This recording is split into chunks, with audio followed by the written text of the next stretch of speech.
Olá, pessoal, sejam muito bem-vindos e bem-vindas à nossa série O que tem dentro da sua carteira, né? Abrindo a carteira com Luiz Barsi. Então, pai, novamente, muito obrigada por ter aceitado o nosso Que é convite isso. aqui. Vamos lá. Vamos lá, então a gente vai falar, pessoal, lembrando, né? Sempre os adendos, não é querendo fazer suspense, mas qual ação vocês acham que a gente vai falar hoje que é a quarta colocada entre as maiores posições do Barsi? E aí, antes da gente falar sobre essa empresa, que inclusive eu dei a dica, que fez um IPO recentemente, tem menos de 6 anos, né, pai? Antes disso, eu queria fazer um adendo a vocês de que, a depender do momento em que você esteja assistindo esse vídeo, pode ser que esse ranking que a gente fez aqui tenha mudado, porque a gente fez por valor de mercado, então as cotações vão oscilando, então esse ranking também pode oscilar. E o segundo adendo é aqueles que vocês já estão cansados de saber, nada do que nós falarmos aqui se caracteriza como uma recomendação de compra ou de venda, justamente porque o Barça está dando a opinião sincera aqui dele, de uma carteira já consolidada, de uma pessoa com mais de 50 anos de experiência. Então, claro, é sempre bom ouvir o senhor, mas sempre fazendo aquele filtro e tentando adequar para ver se esse papel se encaixa na sua carteira ou não. Faça os seus estudos direitinho, tá bom? Então vamos a ela, pai. Caixa Seguridade é a quarta posição da sua carteira. E eu me recordo que quando a Caixa abriu capital, foi 2021, um ano de muita bonança, vamos dizer assim, né? Logo depois da pandemia, e muitas aberturas de capital, muitos IPOs, né? E eu me lembro da gente lendo o prospecto e pesquisando sobre a empresa, né? Para quem não sabe, pessoal, quando uma empresa vai abrir capital, claro, todo mundo enfeita a noiva, mas nos pareceu uma tese de investimento muito sólida, porque não estavam inventando a roda, né? Estavam mais ou menos copiando não, né? Se inspirando, vamos dizer assim, no modelo que o Banco do Brasil também usa com a BB Seguridade, BB Seguridade. né? Que é o modelo de bancassurance. Então, atipicamente, este foi o único IPO que nós entramos em 2021. Foi mais ou menos isso, né? O senhor lembra? Nessa época foi o que? A R$7? Nós entramos nesse, entramos também num outro também que hoje faz parte da carteira, não é isso? Que são empresas novas, com perspectivas muito boas. Já a Caixa, ela se caracteriza por uma postura minha, não é? Eu sempre pleiteei bastante das empresas que eu passei a operar para que elas pagassem dividendo trimestral. Aquelas que optaram para pagar dividendo trimestral, a gente considera o seguinte: quem implanta, desenvolve uma política de dividendos trimestral é porque tem a segurança que vai dar lucro para pagar esse dividendo, tá certo? Então já é um princípio positivo. E a Caixa, ela pagava dividendo anual. Depois ela imediatamente passou a pagar dividendo semestral. Isso. E a Ato Contínuo também passou a pagar dividendo trimestral, porque talvez tenha examinado que o intervalo de distribuições para o acionista não pode ser tão longo como o que acontecia com a Caixa. Então ela se colocou numa posição também de vanguarda, né? no sentido de reduzir o intervalo de pagamentos. Então a Caixa Seguridade é uma empresa que, diferentemente das demais, ela só opera cheia. Por exemplo, logo que ela divulga o balanço, ela divulga o balanço trimestral, ela divulga o dividendo que ela vai pagar. Só que ela só vai pagar o dividendo quando tiver que revelar o resultado do trimestre subsequente. É isso? E ela tem essa dinâmica operacional e essa dinâmica de distribuição. Então foi um dos fatores que me induziu e me seduziu também, claro, a ter ações da Caixa.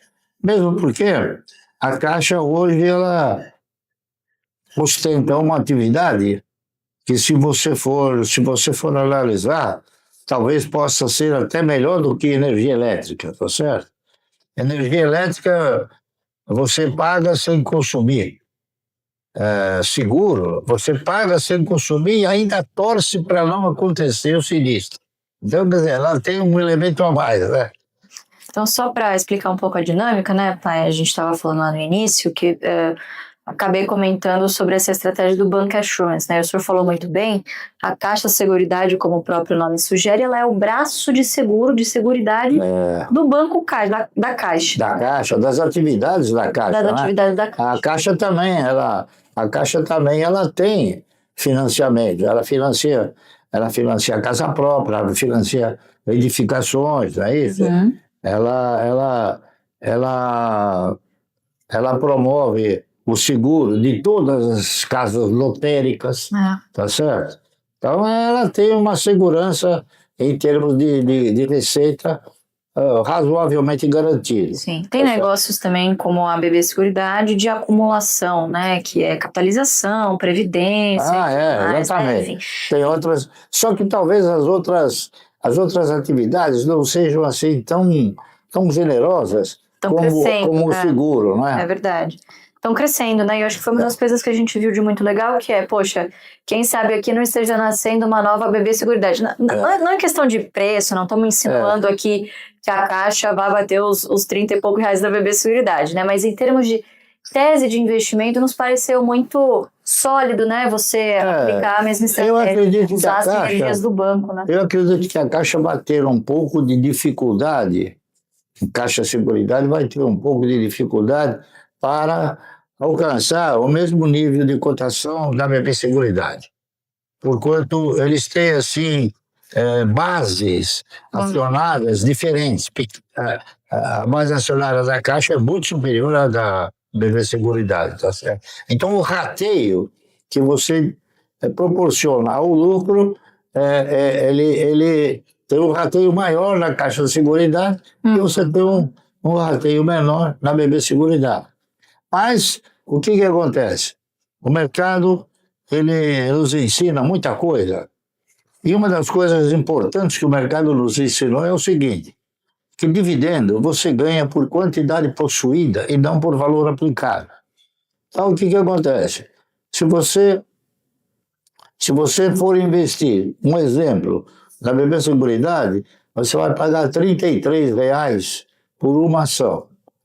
Com R$33 você compra 2 ações da Caixa Seguridade. Então, baseado nesse princípio, é muito mais interessante você ter a Caixa do que ter a BB Seguridade. E foi o que o senhor fez lá em 2022, né? Na época, além do que, existe uma perspectiva de valorização, é isso?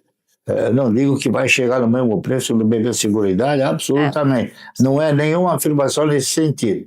Porque, na verdade, a minha expectativa é que o preço das ações caia e não suba, tá entendendo? Porque eu compro mais ações com o recurso que a gente tem. Mas, infelizmente, é inevitável que as ações tenham essa movimentação, essa oscilação de alta e baixa, é isso? É isso aí. Muito bom. Mas é uma perspectiva boa e outra, é uma empresa estatal que a gente não vê nenhuma perspectiva de amanhã quebrar, enfim. Ela vai ter sempre o amparo e o manto protetor do Estado, não é isso? Tá certo? Eu não me recordo agora, mas este ano a Caixa chegou a fazer fez uma secundária de ações, né? Fez uma participou da oferta secundária? A Caixa, quando abriu o capital, ela o fez lastreada nos critérios do novo mercado, ou seja, os critérios do novo mercado têm determinados parâmetros a serem observados. E um deles é que tenha, no mínimo, 30% de free float. 20%. 20% de free float, exatamente. Aí acontece que a Caixa tinha uma quantidade menor do que 20%. Então, a Bolsa foi sistematicamente cutucando a Caixa no sentido de ela se adaptar a esse procedimento.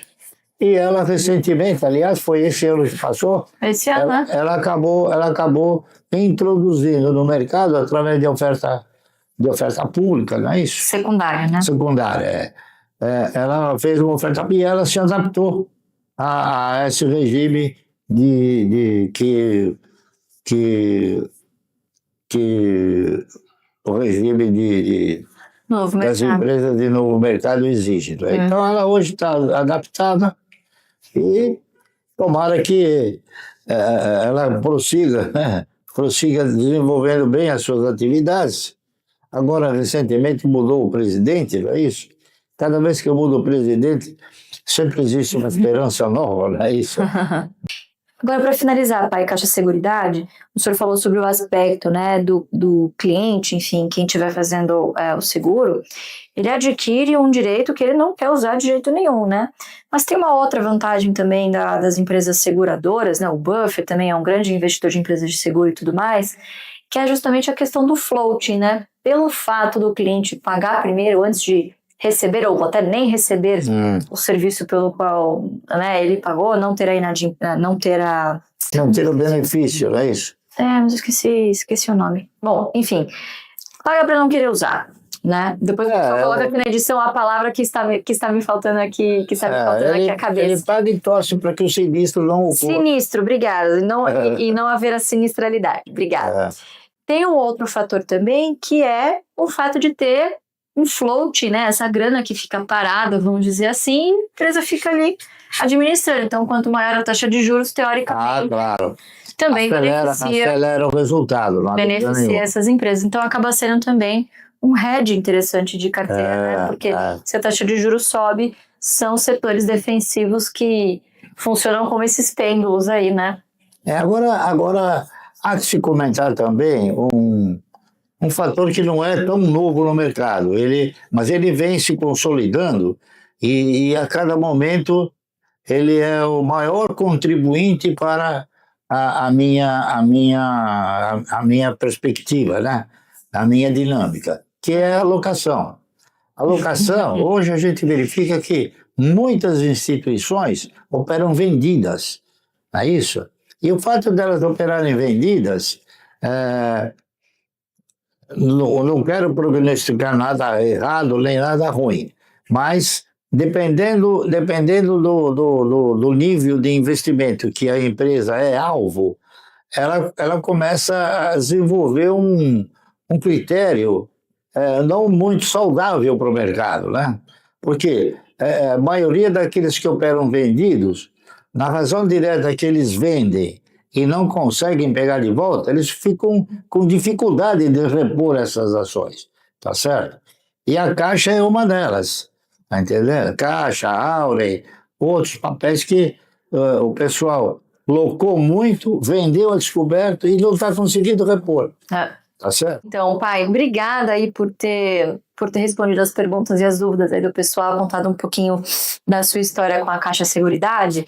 E agora, pessoal, eu vou deixar a dica para o nosso próximo vídeo, que é a terceira maior posição na carteira do Barsi. Não sei se vocês têm algum palpite, mas a dica é uma empresa de energia e talvez seja o ticker mais novo que o Barsi tenha aqui na carteira. Por mais que não seja a empresa mais nova, mas é o ticker mais novo.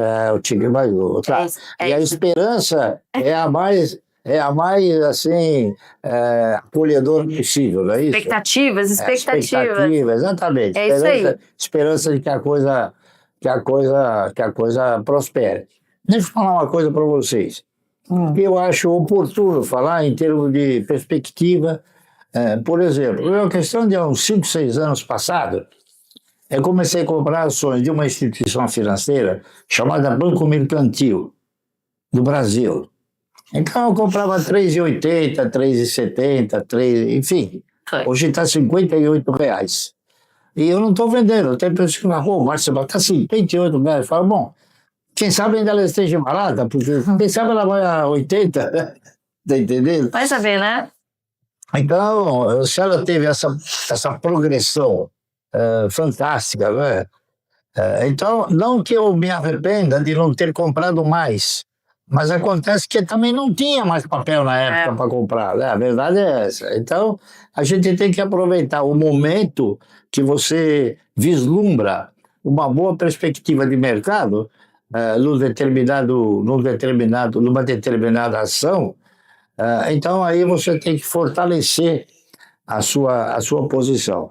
E é o que eu fiz agora nessa posição. Então, pessoal, deixei a dica aqui, a gente teve que cortar o barco para a gente deixar para o próximo episódio. A dica é empresa de energia. Ticker novo, mas a empresa não é tão nova assim. Obrigada e até o próximo vídeo.